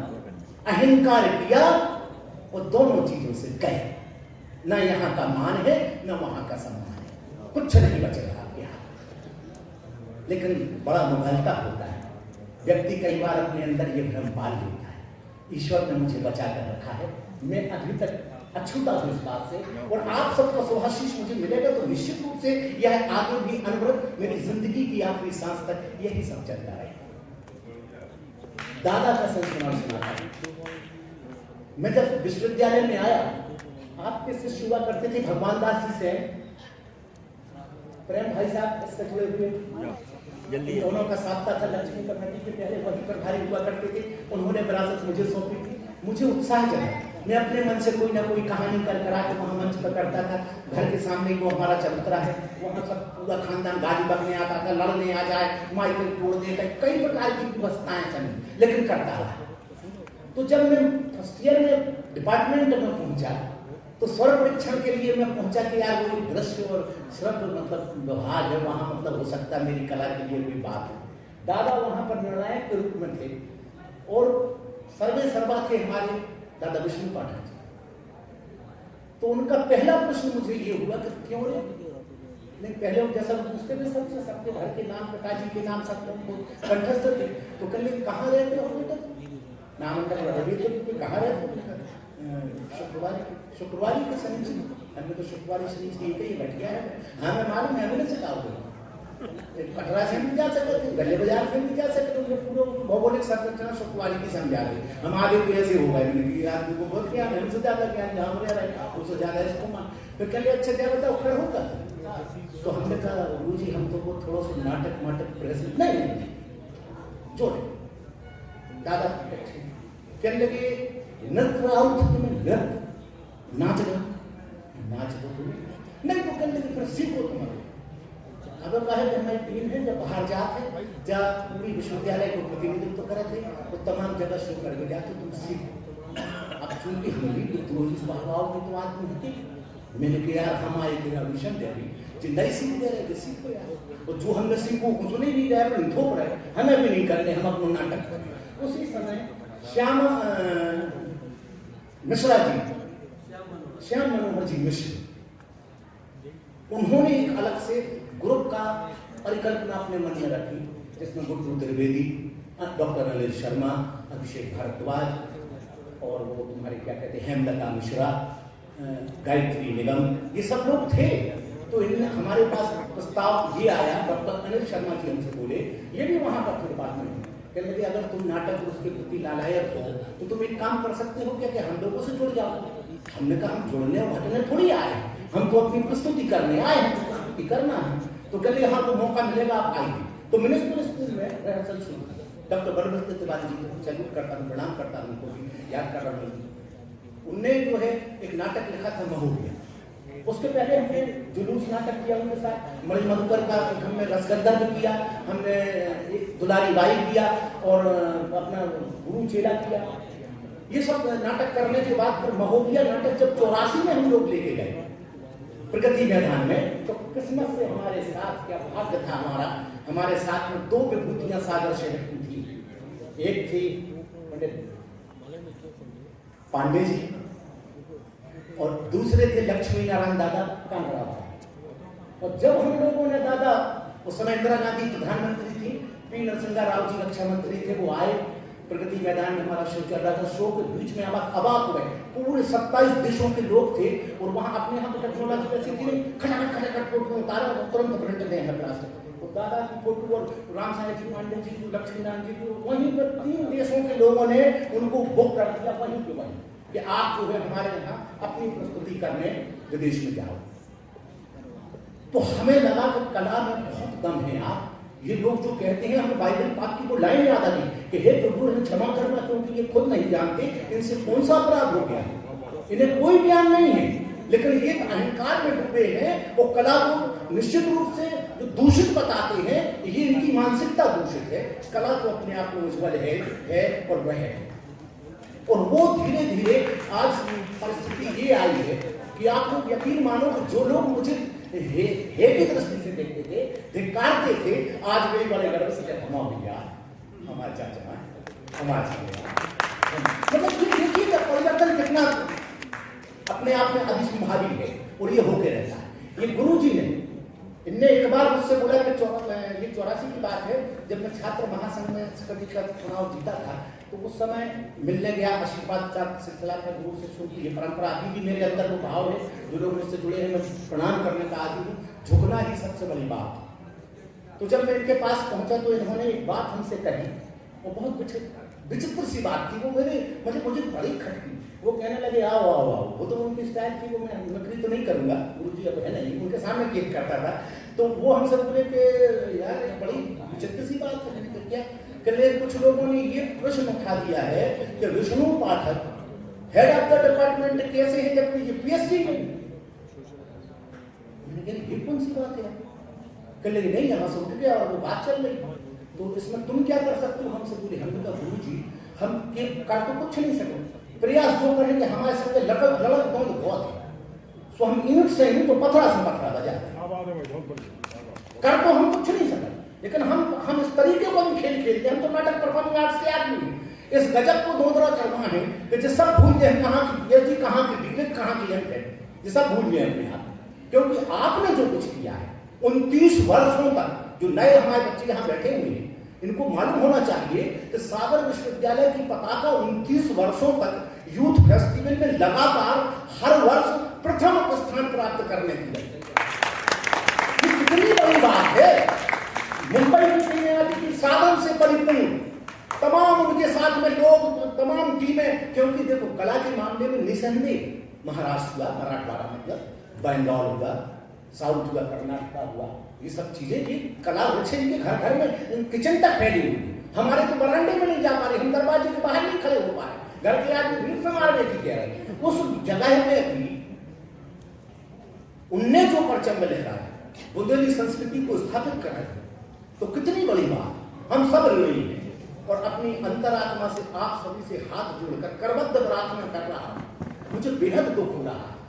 अभी हमारे डॉक्टर साहब ने कहा, ललित भाई साहब मुझे अपना मित्र कह रहे थे, मैं उनका अनुज हूं, मैं हमेशा उनके प्रति उनका अग्रज का ही भाव लेकर उनके पास अनुज बनकर ही जाता रहा। ये उनका बड़प्पन है, वो हमेशा मुझे सीने से लगाते रहे, बहुत अनुराग रहा उनका। मैं व्यक्त नहीं कर सकता, मैं उड़न होने की आदिवासी नहीं हूं, उड़न नहीं हो सकता। उन्होंने मुझे बहुत सपोर्ट किया। तमाम लोग कुछ भी कहें, कुछ कहते रहे, लेकिन उनका सहयोग हमें सदैव मिलता रहा, हर मोर्चे पर। मैं एक बात कर रहा हूं, अभी हमारे यहाँ निरंतर सागर तो ठीक है, बुंदेलखंड मध्य प्रदेश में जो संस्कृति की ब्यार चला रहे हैं, वो अभी डांस होना है। मैंने कह दिया, मैं एक बात अपनी खत्म करने जा रहा हूं, लेकिन ये बात इसलिए आ गई कि मैं क्षमा के साथ कह रहा हूं कि इनसे मैं विनती करने जा रहा हूं, वही सबके आप ये अभी यहाँ पर 140 दल हैं, आप 100 की कह रहे हो, जो विष्णु दादा के पट सस्यों के हैं, जिनसे कम से कम 3000 आदमियों की रोजी रोटी चल रही है। उसके बावजूद इस प्रेक्षागृह में 300 लोग नहीं है, बेउरण होने के लोग, क्योंकि बड़ा कमजोर पे ये गुब्बारा चंद सांसों में भूल जाता है। वो जब कमीना उरूज पाता है अपनी औकात भूल जाता है। ये गुरु के लिए समर्पण की भाव नहीं रखते हैं तो कुछ नहीं कर सकते जीवन में, ये कितने ही भ्रमजाल में जते हैं। मेरी तो इल्तिजा है आप सबसे हाथ जोड़कर करबद्ध प्रार्थना कि अभी एक नया दिल्ली में, जहां पर गुरु जी ने अपना आशियाना बना लिया, वहीं पर एक प्रेक्षागृह बनने जा रहा है। सौगंध है आपको अपनी कला और अपने समर्पण की। अगर आप अपने जेहन में ये बात बिठा लें तो वो प्रेक्षागृह का नाम पंडित विष्णु पाठक जी के नाम से होना चाहिए। इसके लिए हर आदमी को अपनी आवाज बुलंद करना चाहिए। मैं विनती कर रहा हूं और इस भाव से विनती कर रहा हूं कि यह दुस्साहस आप कर पाएंगे, क्योंकि यहाँ के जो जनप्रतिनिधि तथा जनप्रतिनिधि, बड़े भैया, छोटे भैया, जे माननी, वे छोड़नी, वे खिलाने, वे सब लोग की गलत अलग चलेगी। पर अगर आप सच्चे कलाकार हो तो कलाकार की हैसियत से ये बात अपने अपने स्तर पे, अपने अपने प्लेटफार्म पर उठाना तो शुरू कर दो। शिद्दत से अगर रेत का एक कण भी उठाओ, भला फेंकोगे ना, तो समुद्र में तरंग पैदा कर देगा। जल साफ इसलिए कि तट पर का ये शांत है, क्योंकि आपने शिद्दत से कोई कंकड़ को उछाला नहीं। उछाल दीजिएगा तो निश्चित रूप से यह कारगर होगा। उस प्रेक्षागृह का नाम पंडित कला गुरु विष्णु पाठक जी के नाम पर ही नामकरण होना चाहिए। जय हिंद, जय भारत, श्रम जयते, रंगमंच जयते, कला जयते। आनंद कंद भगवान जी जय। बहुत बहुत धन्यवाद आदरणीय कक्का जी। और आज के इस उद्बोधन क्रम में अध्यक्षीय उद्बोधन के लिए मैं आमंत्रित करता हूं वरिष्ठ संस्कृतिविद श्यामलम के अध्यक्ष श्री उमाकांत मिश्र।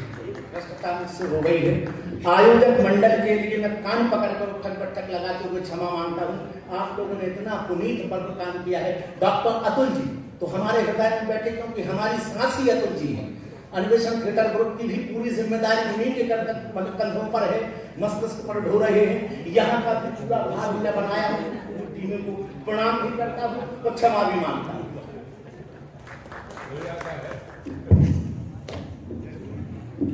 नमस्कार। सबसे पहले भाई कक्का जी ने जिन लोगों को नाम छोड़ दिए हैं सबको प्रणाम करता हूँ। उनकी तरफ से तो मैं क्षमा मांग ले रहा हूँ, क्योंकि मैं भी भूल जाऊंगा।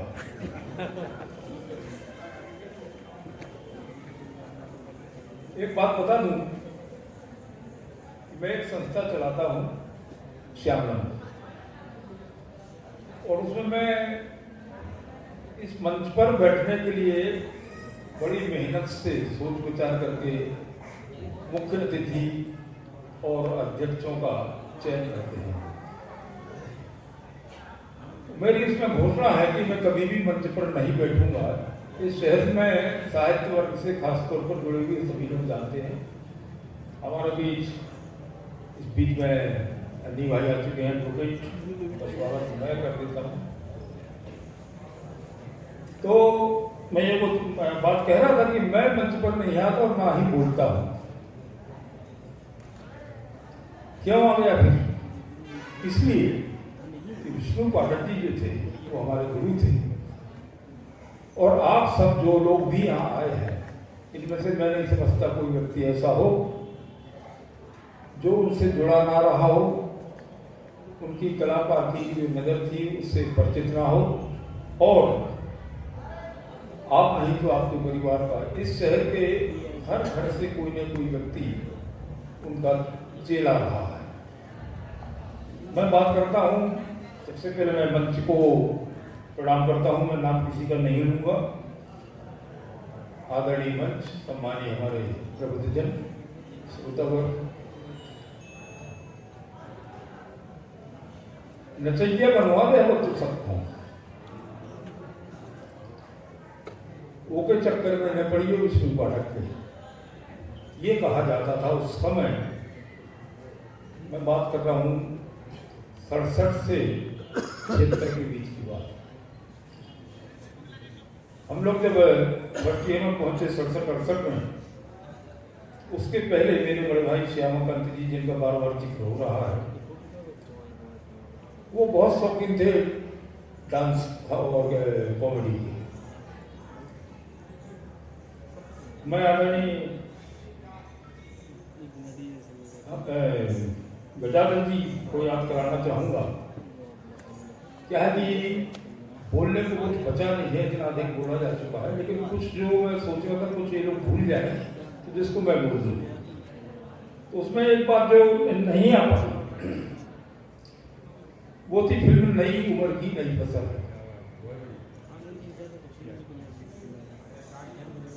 नई उम्र की नई फसल आर चंद्रा की फिल्म थी, उसके डायरेक्टर थे, और उनसे विष्णु पाठक जी के कहाँ से संबंध थे नहीं मालूम। उन्होंने इनको इन्वाइट किया कि इसमें आप अपनी सागर विश्वविद्यालय के डांस ग्रुप को लेके आइए और उसको हम फिल्म में करेंगे। उस फिल्म के डांस डायरेक्टर के रूप में टाइटल में जो नाम आते हैं, Shri Vishnu Pathak, dance director, university of Sagar, title में आता है। कभी आपको फिल्म देखने का मौका मिले तो यह डांस जिसके भी चर्चा हो रही थी, बस्तर डांस, उसमें जो कलाकार थे उनमें कुछ नाम मैं बताना चाहूंगा, जिसमें से एक बैठे हुए हैं आदरणीय गजाधर सागर जी। संभवतः आप अकेले हों जो अभी हैं। हाँ, महेश द्विवेदी हैं, उनका फोन भी आया था, उन्होंने शुभकामनाएं। संदीप अवस्थी, सुनील अवस्थी, विवेक झा, प्रोफेसर विवेक झा जो हेड ऑफ द डिपार्टमेंट रहे यूनिवर्सिटी में हिस्ट्री के, और श्यामाकांत जी। इस तरह से एक ग्रुप लेकर गए थे और वो उसमें फिल्म में शामिल हुआ। उससे सागर के लिए पहचान संस्कृति के क्षेत्र में पाठक जी के प्रयासों से प्राप्त हुई। अब चूंकि बंबई हुआ है, उस समय बंबई जाना ही बड़ी बात हुआ, जब किसी लड़का बंबई हो गया तो एक हवा लग जाती है। तभी मैं पहले बोला कि नचैया बना देंगे। तो विष्णु पाठक जी जब डांसेस के लिए लड़कों को सिलेक्ट करते थे तो उनके परिवार के लोग, ये चर्चा होती थी, भैया ये जो पाठक जी है यूनिवर्सिटी में, वो सब लड़कों को सागर के नचैया बना दे रहे। तो मैं छोटा था, लेकिन ये बातें कान में आती थी। सबसे ज्यादा मैं घर में ही ये सुनता था। मेरे भाई श्यामाकांत जी, उनको मेरी माँ इसी तरह से बोलती थी। और विष्णु पाठक जी जब घर पे आते थे, विष्णु पाठक जी चूंकि हमारे भूखे भाई भी थे, उनकी माँ हमारे गांव की थी, तो उनको इसी तरह से मेरी माँ बुंदेली में अपना बोल दिया करती थी। लेकिन वो बम्बई के प्रति एक आकर्षण पैदा हो जाने से जितने लोग गए थे उनमें से श्यामा कांत जी का खास तौर पे ये हो गया कि मुझे मुंबई ही जाना है, फिल्मों में काम करना है। उनकी स्पीच में नौकरी लग गई वाराणसी में, मेहंदी बड़ा स्कूल में, वहाँ पे वो टीचर हो गए। लेकिन उनका ध्यान अटका रहा बम्बई के लिए, बगैर घर में कोई खबर दिए वहीं से वो अपना सीधा चले गए मुंबई।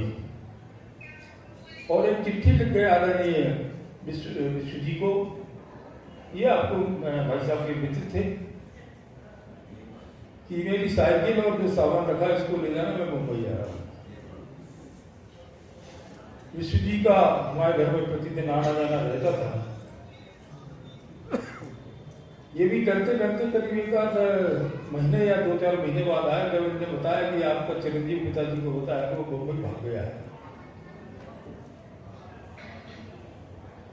इनको भी फटकार पड़ी और फिर भाई साहब तो लौट के आए नहीं।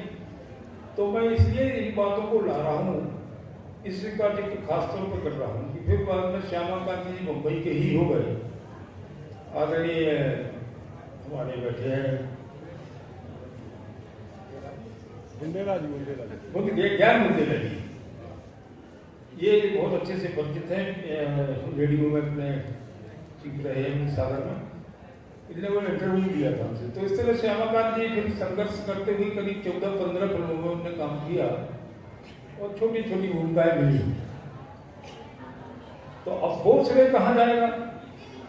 वो विष्णु पाठक जी के खाते में ही जाएगा, जिनकी लोग आलोचना किया करते थे। उन्हीं के उस आकर्षण के कारण नृत्य के इस डांस को अच्छे शब्दों में नहीं कहा जाता, वो डांस उन्होंने उस डांस और उस कला के माध्यम से वो वहाँ तक पहुँचे, वहीं के हो गए और फिर उन्होंने बाकायदा काम भी किया। तो ये मैं एक एग्जाम्पल के रूप में इस बात को बताना चाह रहा था। और उनके प्रति लोगों के मन में क्या क्या प्रतिक्रिया होती थी उनकी एक्टिविटीज के कारण। अब चूंकि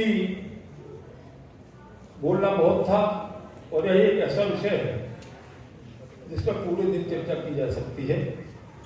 अभी दुबे जी ने जो बोला तो उसमें एक मन लग गया था कि वो सुनते जाए।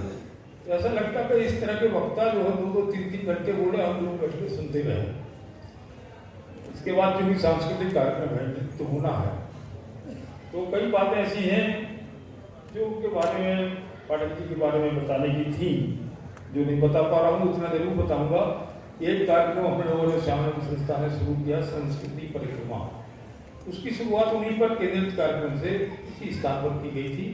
संस्कृति परिक्रमा में सांस्कृतिक अवदान जो हमारे शहर के वरिष्ठ लेखक और कलाकार हैं उनके ऊपर केंद्रित कार्यक्रम होता है, तो उसकी शुरुआत उन्हीं से हुई थी। और दूसरा एक बात मैं उल्लेख जरूर करूँ, बल्कि आपको स्मरण कराना चाहूँगा कि जब उनका निधन हुआ तो मोती नगर का जो शमशान गृह है, शमशान घाट है, ऐसा मैंने जीवन में मैंने क्या किसी ने नहीं देखा होगा कि वहाँ पे उनके कलाकार शिष्यों ने पूरी परिक्रमा की थी डांस करते हुए, चिता की परिक्रमा, और रोते जा रहे हैं और डांस का इतना मार्मिक नृत्य और दृश्य देखने को कभी नहीं मिल सकता। झरझर आंसू गिर रहे हैं और रोते जा रहे हैं, वो डांस हो रहा है और उसी पे वो ढोलक भी बजाया जा रहा है, उन्हीं की ताल दी जा रही है। उसके बाद उनका श्रद्धांजलि कार्यक्रम हम लोगों ने आयोजित किया था आदर्श संगीत महाविद्यालय के मैदान में। ओपन जो था, चारों तरफ आपके बैठे हैं, उसमें भी जो डांस ग्रुप थे उनने स्वयं अपनी स्वेच्छा से आके वहाँ पर उनके डांस जो उनसे सीखे थे उनकी प्रस्तुति दी थी। उसमें आपका ये बधाई का डांस भी था, बरेली भी था और ये अपना बस्तर डांस ये सब दिए थे। तो एक व्यक्ति का जो अवदान या जो उसने शहर के लिए, शहरवासियों के लिए किया, और जिन बच्चों की बात कर रहा हूँ वो सब आज सेल्फ डिपेंड है, सब अपने पैरों पर खड़े हैं, उनकी बदौलत, उस कला की बदौलत। मैं बात अपनी यही समाप्त करना चाहूँगा, क्योंकि फिल्म शायद का मैं फिल्म शायद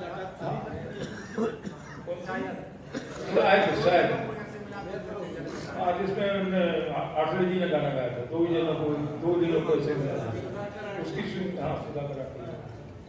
वो फिल्म भी थी। श्यामा कांडी जी की फिल्म की बात करें तो उनकी श्रेष्ठ फिल्म जो रही है वो सुनील दत्त जी की दर्द का रिश्ता, उसमें उनका बड़ा रोल था। और एक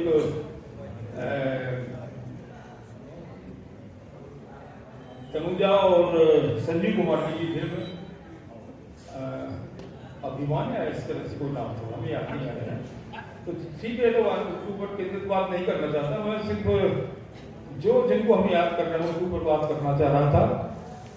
और मैं उनको सादर प्रणाम करता हूँ कि वो जहाँ हैं ईश्वर उनको अपने चरणों में स्थान दें और उनकी याद सदा बनी रहे। जो एक बात प्रस्ताव जो भी जी ने रखा है उससे हम सहमत हैं, और मैं चाहूँगा इसका लिखित एक ज्ञापन बनाकर हम कलेक्टर को और मंत्री भी अपने विधायक वगैरह दें, और जो नया ऑडिटोरियम है उसका नाम उनके नाम से नाम करा हो। धन्यवाद आप सभी, धन्यवाद।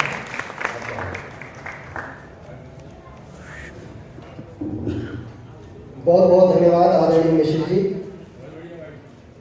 और साथियों, वक्तव्य सत्र के बाद अब हम अलंकरण सत्र की तरफ चलते हैं। और जैसा कि आपको मालूम है कि इस कार्यक्रम में वरिष्ठतम लोक गायक श्री हरगोविंद विश्व जी और पद्मश्री दादा राम सहाय पांडे जी को आज ये विष्णु पाठक जी के नाम से जो ये अलंकरण शुरू किया गया है ये प्रदान किया जाएगा। और ऐसी हस्तियों को सम्मानित करना तो एक नाम होता है, ऐसे शीर्ष पर ये लोग पहुंच चुके हैं कि इनको सम्मानित करना एक बहाना है। दरअसल उनके सम्मान के नाम से हम अपने आप में गौरव महसूस करते हैं। तो एक बार तालियां इन दोनों के लिए। और अतुल श्रीवास्तव जी से मेरा निवेदन कि वो स्मृति चिन्ह और सम्मान राशि से आदरणीय दादा हरगोविंद विश्व जी को सम्मान दे और सभी अतिथि उसमें शामिल होंगे।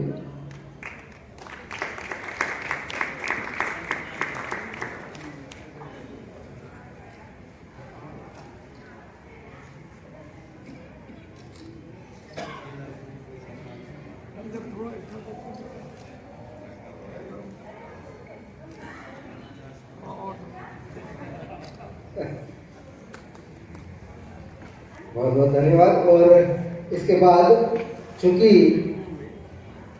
दादा राम सहाय पांडे जी अस्वस्थता के कारण यहाँ नहीं पहुंच सके, उनका प्रतिनिधित्व कर रहे हैं उनके पुत्र संतोष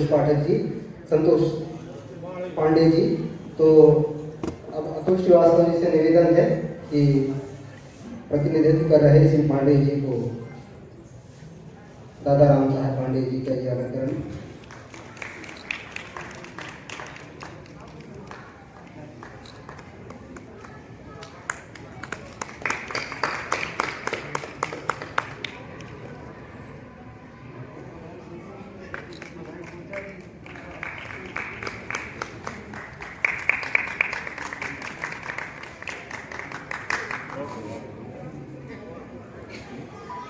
और साथियों, इस अलंकरण के बाद अब हम मंचीय कलाओं की तरफ बढ़ेंगे।